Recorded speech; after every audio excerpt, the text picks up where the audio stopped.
think it was last Sunday's New York Times here, magazine, no, it was February 21st, we shall overcome, this time with algebra, talking about the Bob Moses story and Project Algebra, and how he is taking an educational approach based on the history and experience of African people and using that educational approach to advance the intellectual development of black people in mathematics.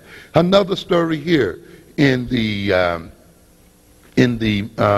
Newsweek magazine of September 23rd, 1991, with the cover was Cleopatra Black, an interesting magazine in itself, that talks again about this black school in California, where students pursuing the African ideal at their early morning assembly, called by a Kiswahili name, the school's 42 students, all African American, pledge to think black, act black, speak black, buy black, pray black, love black, and live black.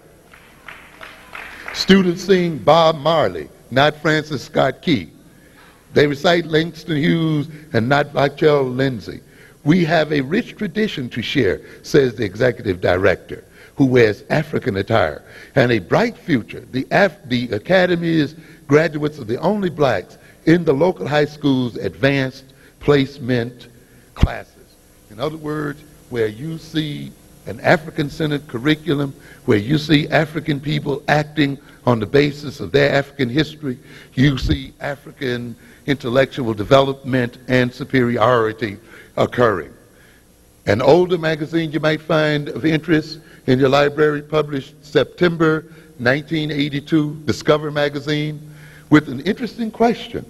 IQ, are the Japanese really smarter? You know, a lot of people asking that question today, right? And I think it's interesting here to note that the dramatic evidence that there is a disparity between Japanese and American IQ levels appeared in the May issue of Nature, that's the science magazine journal. In a two-page report, Richard Lynn, a British psychologist, cited that in a single generation, I want you to keep this in mind, the national mean IQ score in Japan has risen 7 points. By the way, the mean IQ score for black people has also risen over time as well. And you can raise the average IQ of people. Do not believe in this mythology that your IQ is fixed at birth. People can be taught to be intelligent and can learn to be intelligent. To a great extent, the history of African Americans has been a learning, but a learning to be dumb. It takes intelligence to learn even that. And so, yes, we learn very rapidly. It's not smart to be smart. It's smart to be dumb. You know, that takes a certain amount of reasoning, doesn't it? And perception.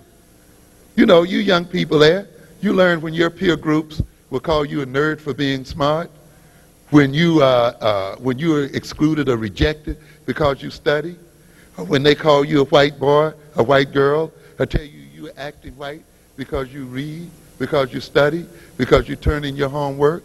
You learn very rapidly, don't you, to give it up, to put on the dumb act, to actually become dumb, to work hard at being dumb, so you can be what?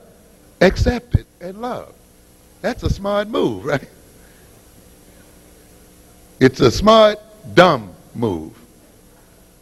And yet, so many of our people get it. That means, though, that there was enough intelligence there to see on which side the bread was buttered. But here then, within a single generation, the IQ raised 7 points.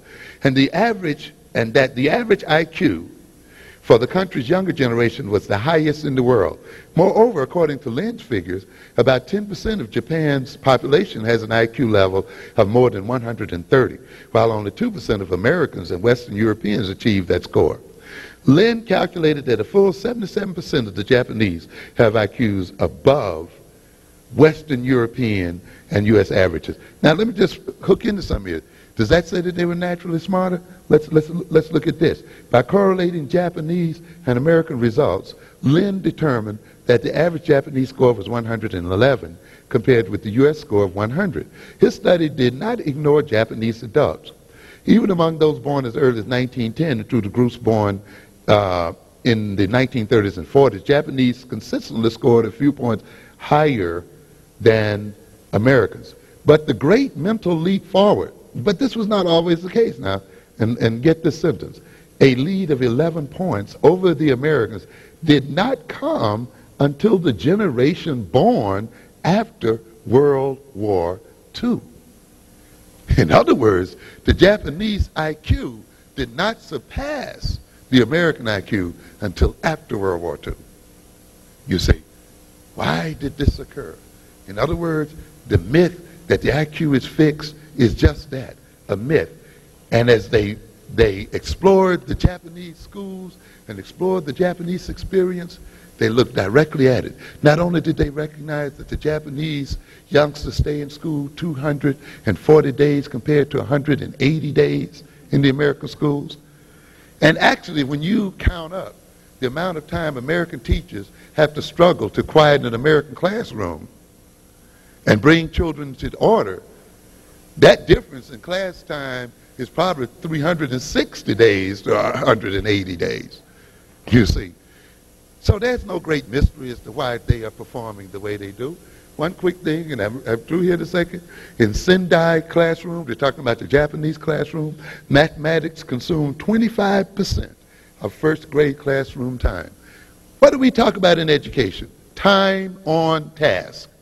In other words, there is a correlation between the amount of time people put in on a subject and the achievement in that subject.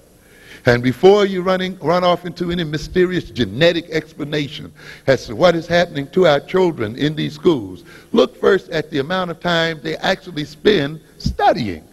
And you might find that a good deal of the answer is just right there. In Taipei, that's in Taiwan, 17% of the time is spent studying mathematics. In Minneapolis, 14%. In the 5th grade, the average classroom's time spent on the subject was 23% in Japan, 28% in Taiwan, and 17% in Minneapolis. Homework counts too. In Japan, first graders spend an average of 4 hours every week at homework. In Taiwan, they spend 8 hours a week. In the U.S., they spend 1 hour and 20 minutes. So is there a difference? Is there any mystery to it? By the 5th grade, the average homework minutes were 6 hours for the Japanese, something like 13 for the Taiwanese, and 4 for the Americans. The author concludes, all this suggests to Stevenson that it is indeed the environment rather than heredity that enables the Japanese to perform so well in testing. That Americans, if they are beginning to feel inadequate, should be concerned not about their mental endowment, but about their educational system. Look at us African people with a magnificent genetic inheritance. Look at what the possibilities are for us.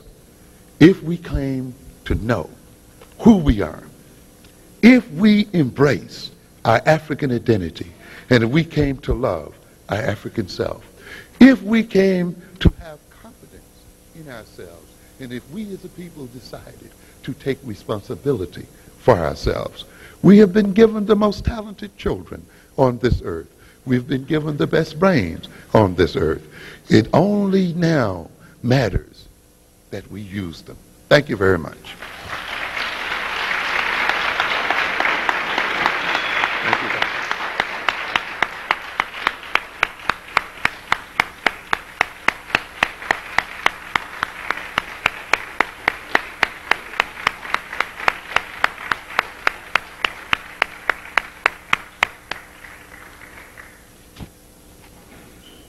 I don't know what to say after that, but if you could just hold on a couple of minutes, one of the things we'd like to do is have a brief question and answer period. Some of you might have questions relating to some of the things that Dr. Amos Wilson talked about that you can have a little dialogue on.